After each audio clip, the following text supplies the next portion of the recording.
Tere tulemast Musta Kassitalo päevalugemisse. Tänase päeva kaart on Kaarik.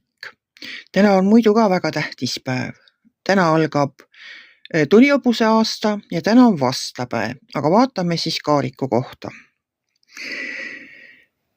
Kaarik räägib sellest, et edu tuleb siis, kui te juhite oma energiaid teadlikult.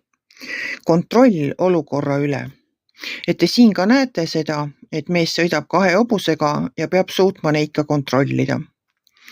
Kaart ise ütleb nii: sihikindlus ja enesevalitsus, karjääri edenemine, edu, mis saab teiste tunnustuse.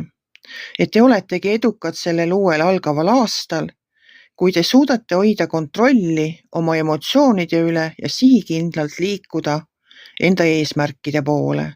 Et soovin teile siis imelist päeva ja ka väga-väga head uut tulihobuse aastat.